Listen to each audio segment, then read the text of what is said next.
Для меня мое творчество, оно близко с игрой. Я сам опасаюсь такой популярности, потому что не хочется нравиться всем. Мое искусство – это окно. Я беру этот знакомый всем этот предметный мир и создаю на холсте просто свой какой-то микрокосм. А пока ты еще удивляешься, да? Пока ты еще восхищаешься, улыбаешься, можно знать смело, что у тебя впереди еще большая дорога, и от тебя много можно еще ожидать.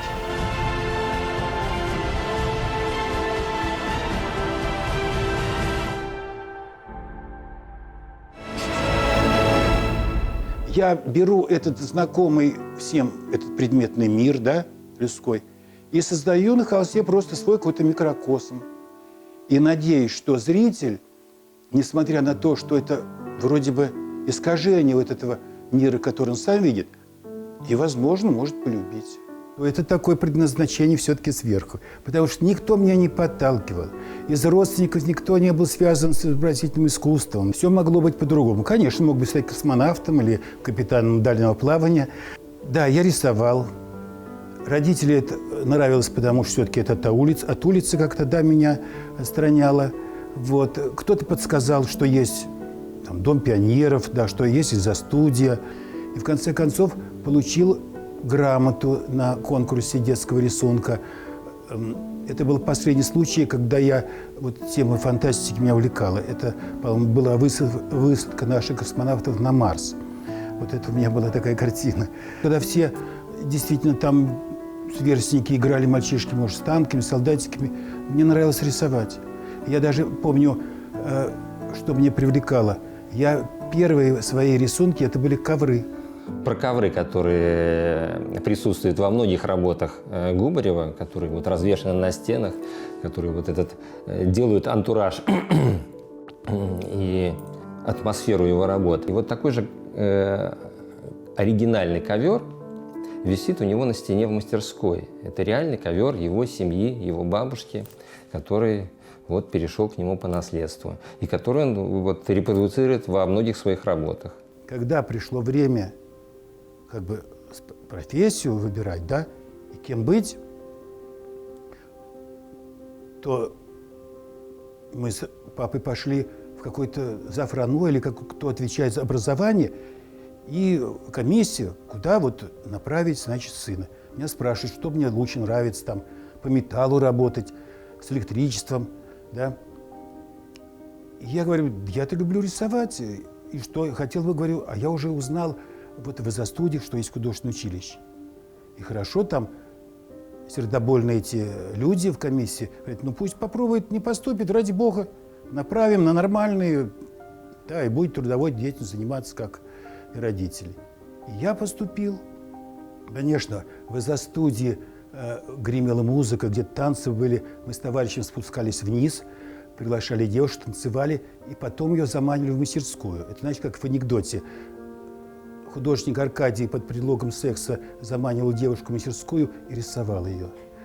И мы действительно, приводили, садили на подиум и рисовали ее. Соблазнов было полно, друзья же не связаны были с искусством. Да? Если у меня один товарищ хотел свою жизнь связать с искусством только потому, что узнал, что художник рисует обнаженную натуру. Только из-за этого. Вот. У него ничего не получилось. Вот. Я ему предложил просто рисовать себя в зеркало. Эти шутки, которые он говорит иногда с серьезным видом, то есть у меня иногда такое секундное замешательство, если не минутное, чтобы понять, что он шутит. Я узнал, что существуют такие вот в Москве институты, да, академии. И товарищи, как раз трое, все, поедем, значит, поступать. Мы поехали поступать. И, сознаюсь честно, отнесся к этому, хочу сказать, несерьезно. Потому что эти экзамены, мы живем в общежитии, да, и, в принципе, просто играли в преферанс.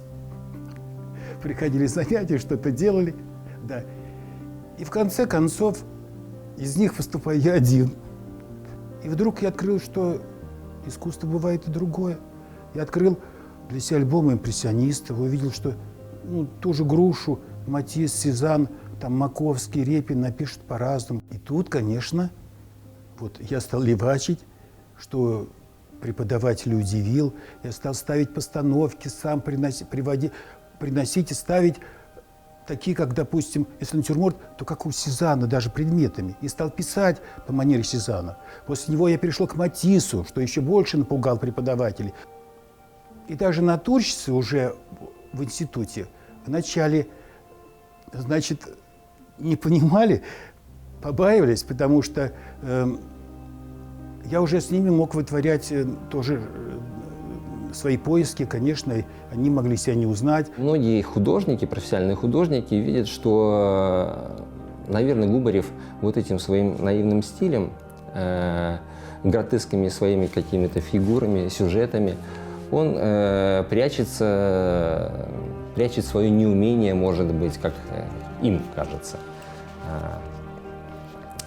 писать вот как все, широким мазком, классическим таким академическим стилем. Но вы зайдите к нему в мастерскую и посмотрите работы, которые вот висят у него со времен его студенческой молодости. Там абсолютно все в порядке с академической школой. Предложения были от работодателей в Москве. И прекрасные. Просто. И вот в издательстве «Художественная литература», и даже в ТАСС, где могли сразу квартиру дать где-нибудь на улице Герцена, сейчас бы жил, да, как молодому специалисту. Вот. Но я практику проходил уже здесь, в издательстве у нас, да, в мастатской литературе. И мне направление уже дали, и меня ждали здесь.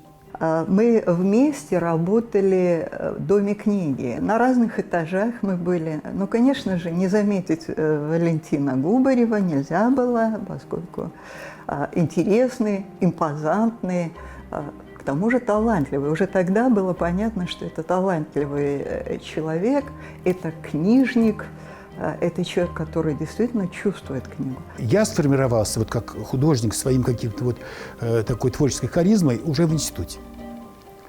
Да, и вот тут у меня вот висит и иллюстрации Чехова, там, то есть вот уже работы, даже иллюстрации какие-то были уже, там был я. Да, и даже вот здесь в издательстве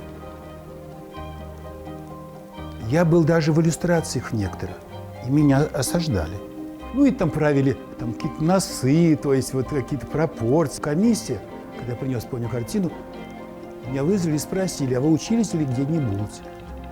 Взяли портрет мой, и он, в принципе, был почти что, реалистический портрет такого сантехника с Олехнойской птицефабрики, да?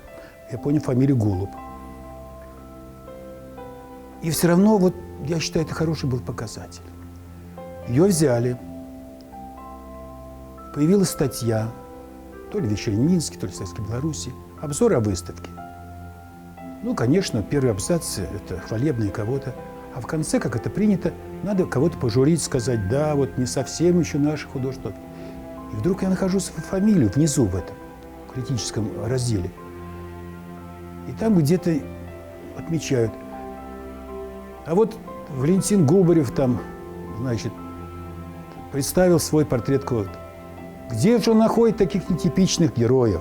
Что такое дальше? Я все равно что-то подумал, нет, это хорошо. Все равно это хороший положительный знак. А в нем самом привлекает такая вот какая-то человечность, детское даже где-то вот восприятие мира. Вот мне кажется, он смотрит на мир и улыбается. Ему удается улыбаться, несмотря на какие-то проблемы, с которыми он сталкивался в своей жизни, несмотря на то, что не всегда его сразу принимали его работы. Я люблю вот людей простых, всегда тянусь, хороших людей. Им, может, не хватает какой-то грамотности, но это мне не важно. У меня чистота души, сердца вот, гораздо важнее этого. Да? У меня была скромная картина такая «Осень в Лихновичах», где просто, может, какой-то мой вот дед там, или какой-то другой персонаж местный сидит на мешке с картошкой, да, вот убранный, смотрит на летающих там гусей или кого-то в небе. И ничего нет. Но помню, на выставке здесь подошел ко мне американский посол и говорит, Майкл, говорит, Валентин, пойдем покажу картину, которая мне больше всего понравилась. И подводит к этой. К такой вроде лапидарной, простой по сюжету, где вокруг много было ярких. Я говорю, почему? Он говорит, много чувств. Ведь он не шутник. Валентин Алексеевич философ. Мне импонирует то, что он пишет стихи. И их постепенно, робко стали брать на выставки. Да? Вот после перестройки. Потому что я помню первую работу, которую взяли. Ее взяли. И смотрю в программе телевидения, что обзор об этой выставке. Я никому не говорю, но сам, думаю, тайком посмотрю. А не говорю, почему. Понимаете, ну что я расхвалюсь? Все прильнут к телевизору, родственники. И скажут, боже мой, гора родила мышь. Раструбил на весь свет, а там не только мы не видели, а еще и вдруг просто ее могут раскритиковать.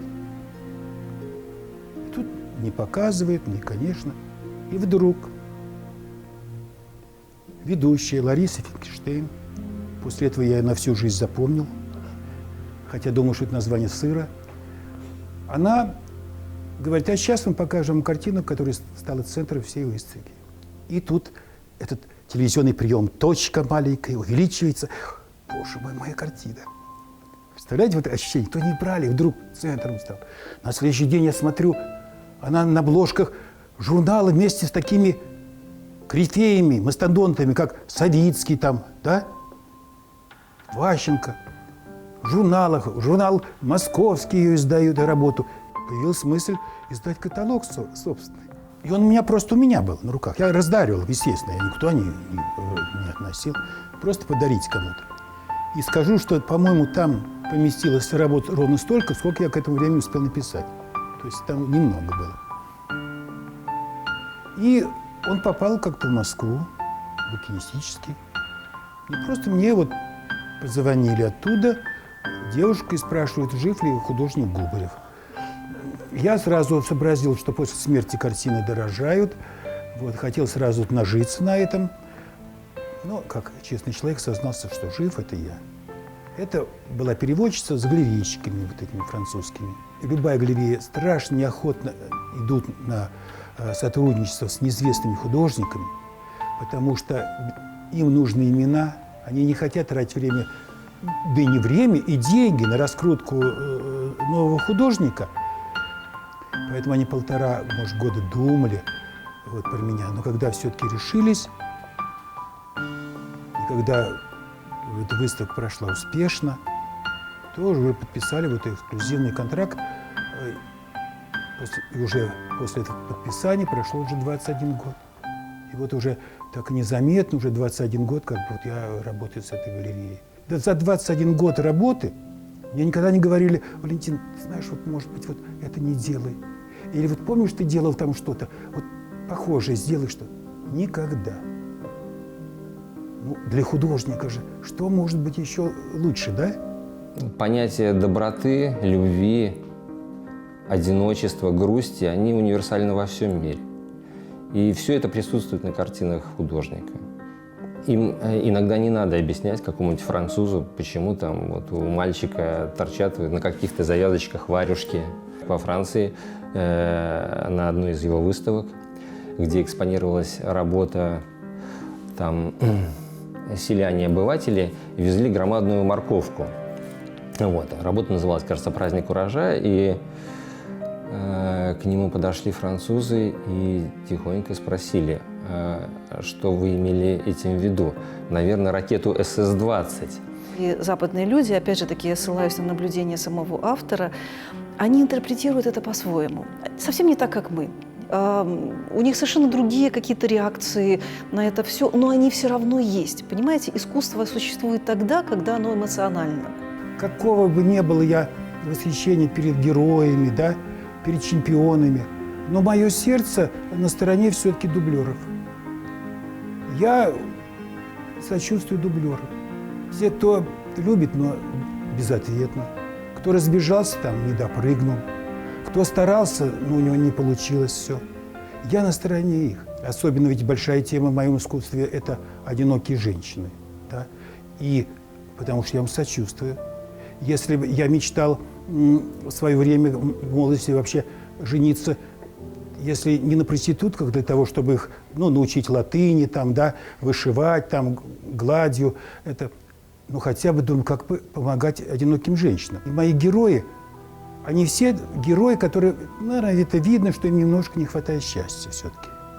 Они сами не знают, слава богу, им не хватает там много чего. Они с виду неказистые, да, когда. Но мне самое главное, что у них камень за пазухой, что они придут всегда на помощь в любой момент, поделятся с чем угодно, да, что они отзывчивые вот такие, простодушные. Всегда в этих картинах есть его образ, и всегда есть образ его любимой жены.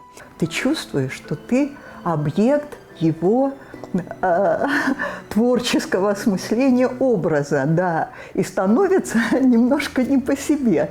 Ты как бы чувствуешь, что ты можешь где-нибудь вот в этой его многолюдной толпе появиться в каком-то образе. Нет, себя не нашел пока. Да. Он пока рисует, скорее, автопортреты, может быть, маму. Сын, да, вот у меня художник, все-таки вот в Праге сейчас закончил академию, там, пражскую. Художник совершенно, который стоит на других путях развития в искусстве, да, концептуальное искусство, которое проповедует. Я ему доверяю очень, потому что он это делает, как я говорил уже, от ума, под этим своя идеология, которую я всегда уважаю. Я как бы желал бы такую семью каждому человеку, то есть независимо от того, там, художник у него известный отец там или нет. Несмотря на то, что он постоянно в работе, он находил время, и в принципе могу сказать, что было счастливое детство у нас. Он как отец и как профессионал для меня всегда был примером. Он понимает, что это совершенно другая жизнь, это совершенно другое видение творчества, и он это уважает. Вот художник уважает другого художника, он уважает своего сына. Кстати, тоже художника, который работает совершенно в другой манере, чем Валентин. Это работы более такого концептуального характера. Очень нравится, когда он идет в сторону авангарда, конечно, или минимализма. Да? У него есть парочку таких как бы экспериментов творческих. Я спросил даже: Леша, слушайте, не кажется, что я еду в последнем вагоне каком-то, плетусь? Что какой-то ретроград. Все занимаются современным актуальным искусством, все давно забросили эти холсты, подрамники, а я какой-то... Может, мне заняться тоже современным искусством, да? Вот. Но он мне сказал, что меня сразу излечил от моих вот таких вот сомнений, хотя они будут всегда, и слава Богу. Никогда не надо успокаиваться, говорить: я всего достиг, да, и все делаю правильно. Он говорит: папа, то, что ты делаешь, это мечта тоже другого художника. Просто найти себя, свой путь. Он очень заботливый там, семьянин, он опекает своих родственников. А если полистать и почитать его книгу, где дневники его, где его вот детство, мама, это же такой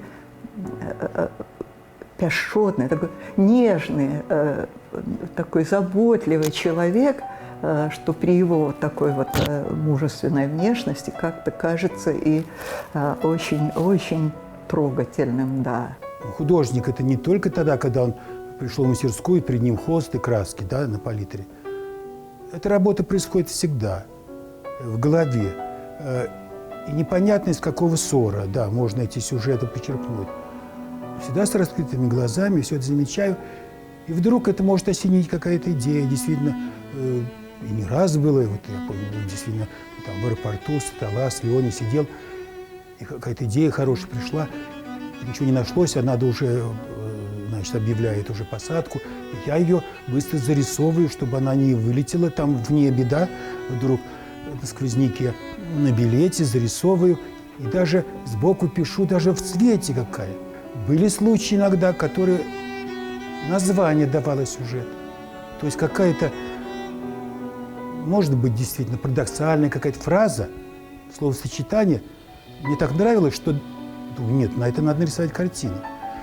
Например, такой вот, допустим, вдруг мне, откуда тоже неизвестно, жар-птица, тушеная с грибами. Есть еще 2, 3, 4 фразы. не придумывается. Ну, допустим, цыгане не носят очков, кондитеры не курят. Или, допустим, лучше, чем парикмахер. Да, и я часто бываю в мастерских у других художников и вижу заполненные вот полки работами. То есть художники пишут впрок часто, то есть не находят своего покупателя, зрителя иногда работы. Да. А вот приходя в мастерскую к Валентину, там максимум можно увидеть одну-две работы, которые там свободны для каких-нибудь коллективных пожарных выставок. Да. Одну работу на мольберте, и то она бывает уже заранее кому-то продана. А бывают такие случаи, когда он только кому-то говорил о замысле работы, а уже люди говорили: все, нам нравится, мы берем ее, Валентин. А еще Валентин очень любит создавать неожиданные вещи. Вот, казалось бы, художник-живописец, мы его так все прекрасно знаем, и знаем, что он хороший живописец, потому что он прекрасно знает композицию, у него прекрасное чувство цвета, он делает замечательные, если говорить уже искусствоведческим языком, тематические картины, но ведь при этом, если зайти в его мастерскую, то можно увидеть бесконечное количество очень забавных арт-объектов, скульптурок, их можно называть как угодно. Они сделаны с таким чувством юмора, что когда ты на них смотришь, на его эти разноцветные коровки, например, даже на расписанную гитару в цветочке, то ты понимаешь, что человеку интересно жить. Вы попробуйте зайти на Фейсбуке на страницу Губарева и увидите, сколько у него друзей. При лимите на Фейсбуке друзей в 5000 у него 4996 или 7 друзей.